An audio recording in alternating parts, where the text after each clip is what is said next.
बाळासाहेबांचे चिरंजीव म्हणून उद्धव साहेब तुमचं पालेगावाच्या वतीनं सर्वशः हार्दिक हार्दिक अभिनंदन. कारण सेनेची स्थापना झाली तेव्हापासून बाळासाहेबाला ओळखणारा हा बीड जिल्हा, मराठवाडा.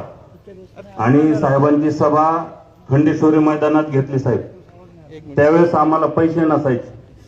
आम्ही घरातली ज्वारी विकून साहेबांच्या सभेला गेलेले माणसं आहोत. म्हणून तुम्हाला आवर्जून सांगायचं, आता बाकी विषय लांब होणार नाही. अवघ्या महाराष्ट्रामध्ये 6 महिने 7 महिने झालं अतिवृष्टी होते. मे महिन्यापासून पाऊस चालू आहे. अतिशय बिकट परिस्थिती शेतकऱ्यांची. शेतकऱ्यांकडे जे काही कापूस सोयाबीन आलं होतं ते सर्वस्व पावसानं निघून गेलं. आलेला काही घास होता तो पदरामध्ये पडला नाही. दुसरी गोष्ट अशी आहे की त्याला एकूण तिकून काही आलं तर त्याला हमी भाव नाही, भाव असणारा योग्य मिळत नाही. आणि शेतकरी हा एकदम मेटाकुटीला आलेला आहे, खरोखरच आलेला आहे. पूर्ण महाराष्ट्रामध्ये परिस्थिती आहे, पालेगावची पण तीच परिस्थिती आहे.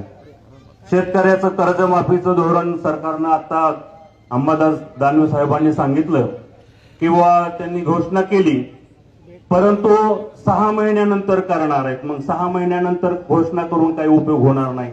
आज ती कर्जमाफी, संपूर्ण कर्जमाफी शेतकऱ्यांना आवश्यक आहे.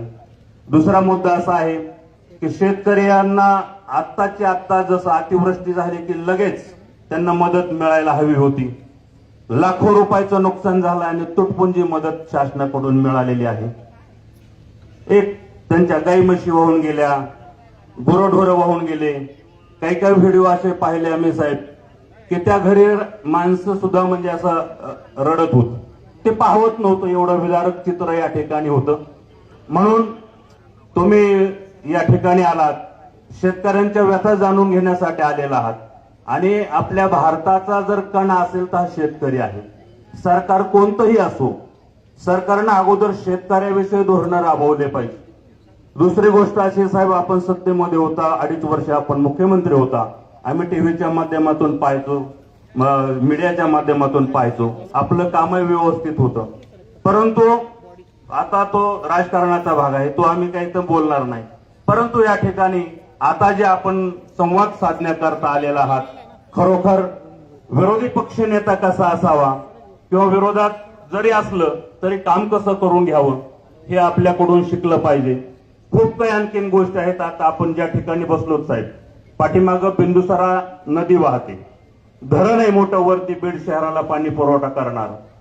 पलीकडून जर कदाचित जास्त दिवस पाऊस झाला तर असा लोंढ आला तर शक्यतो गावावर येण्याची शक्यता जास्त आहे. म्हणून त्याकरता पाठीमाग प्रोटेक्शन वॉलची गरज, म्हणजे सांगतो गावचाही प्रश्न मांडतो साहेब तुमच्या पुढं.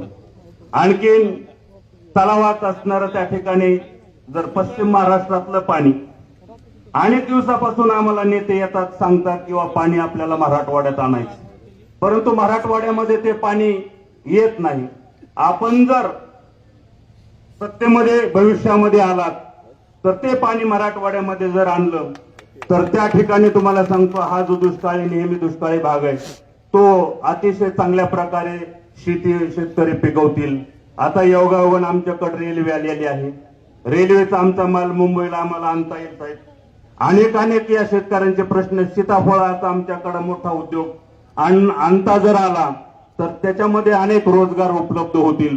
कारण या डोंगर पट्ट्यामध्ये एवढं असणारं सीताफळ उत्पादन आहे, परंतु त्याला योग्य भाव भेटत नाही, हमी भाव भेटत नाही किंवा त्याला असणारं मार्केट नाही. मग त्या सीताफळाचा आमचा काही उपयोग होत नाही. अनेक असे प्रश्न आहेत. आपण या ठिकाणी आलात, पुन्हा एकदा साहेब आमच्या गावाच्या वतीनं तुमचं अगदी मनपूर्वक, कारण तुम्ही एवढे मोठे माणसं साहेब, खरं सांगतो तुम्ही मुख्यमंत्री राहिलेले माणसं आहेत आणि माझे मुख्यमंत्री आपल्या गावाला भेट देतात.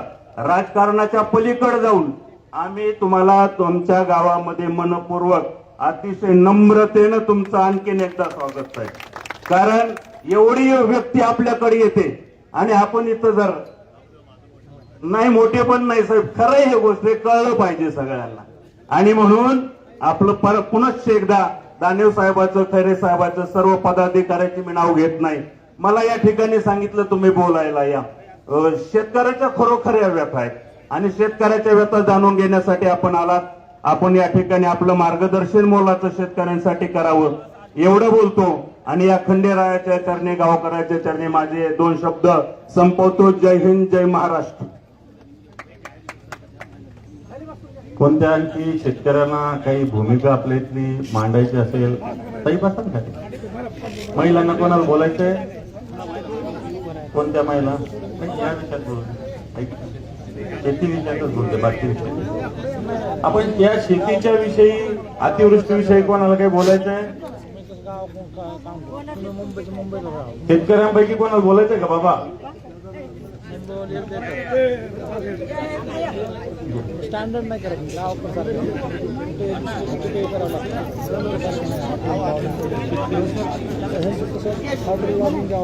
Right right. या काय नाव तुमचं? कोण बोलतोय? या हो.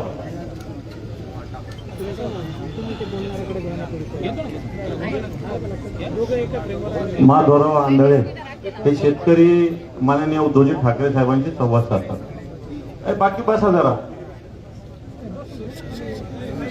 सर, यावर्षी मे मध्येच पाऊस सुरुवात झाली. मे मध्ये शेतीची पूर्ण नुकसान झाली. इतकी नुकसान झाली की त्या रानामध्ये आम्हाला अक्षरशः जाता सुद्धा येत नव्हतं. मे महिन्यामध्ये ज्या वेळेला आम्हाला नांगरायचं असतं, पाळी घालायची असती, त्या शेतीची मशागत करायची असती, त्याच वेळेला निसर्गाने आमच्यावर हल्ला केला आणि त्या हल्ल्याला आम्ही कसं तरी सामोरं गेलो. ट्रॅक्टर लावली, जेसीबी लावल्या, शेत दुरुस्त केलं. आमच्या घरामध्ये होतच सोनं नाणं ते विकलं, त्याचं बी खरेदी केलं, खत घेतलं, पेरणी केली, फवारलं. लेकराला औषध नाही दिलं पण आम्ही पिकाला औषध दिलं सर. एवढं आम्ही त्याच्यावर प्रेम केलं आणि अगदी ते शेंगा लागायच्या, त्याला कणीस यायचं, त्याला आम्हाला पीक प्राप्त व्हायचं. आमचं कुटुंब अगदी आनंदामध्ये होतं. या वर्षीची दिवाळी आम्ही निश्चितच असणार आहे. चांगल्या प्रकारे आम्ही आनंदित या वर्षीची दिवाळी हे करून आमच्या मुलाला चांगलं शिक्षण देतो अशी आमची अपेक्षा होती. पण झालं गंमत अशी, पीक काढायला याच्या टायमाला एवढा निसर्गाने कोप केला की अक्षरशः अख्खं पीक वाहून गेलं. जाग्यावर ते पीक सडलं. जसं पीक सडलं तशी आमची मानसिकता सुद्धा सडली. मध्यंतरी आम्ही बातम्यावर खुश होतो. आमच्या मोबाईलवर बातम्या येत होत्या. सरकार सांगत होतं की आम्ही शेतकऱ्याच्या पाठीशी आम्ही शेतकऱ्याच्या पाठीशी. पण शेतकऱ्याच्या पाठीशी खंजर खुपसण्यासाठी आहे सरकार का शेतकऱ्याला आधार देण्यासाठी आहे? हे या महाराष्ट्राच्या मुख्यमंत्र्यांना आम्हाला एकदा सांगितलं पाहिजे. शेतकऱ्याच्या पाठीमागे कशासाठी उभा आहात हे आम्हाला प्रश्न या मुख्यमंत्र्यांना यावर्षी विचारायचा आहे. दिवाळी गोड होईल असं आम्हाला सांगितलं होतं. त्या आशेवर आमच्या डोळ्यातलं पाणी आम्ही पुसलं की सरकार निश्चित आमच्या पाठीमागे उभा आहे का, आमची दिवाळी गोड होणार आहे का? आज तागायत एकाही शेतकऱ्याला अतिवृष्टीसाठी नुकसानीसाठी 1ही रुपया तर आम्हाला प्राप्त झालेला नाही. दुसरी गोष्ट या ठिकाणी महत्वाचं सांगतो, एवढा लबाड मुख्यमंत्री कसा काय या महाराष्ट्रामध्ये प्राप्त झाला? काय आमचा दुर्दैव असेल, काय आमचं चुकत असेल, का आम्ही इतकं पाप करत असतो हेच आम्हाला कळत नाही. किती लबाड बोलावं, क्षणाक्षणाला लबाड बोलावं, क्षणाक्षणाला लबाड बोलावं. आता त्याची सीमा झालेली आहे सर. याच्यामधून काहीतरी मार्ग काढताना अशी अपेक्षा आहे. म्हणून आम्ही जवळजवळ 32 किलोमीटर त्या ठिकाणी चालत आलेलो आहे. धन्यवाद.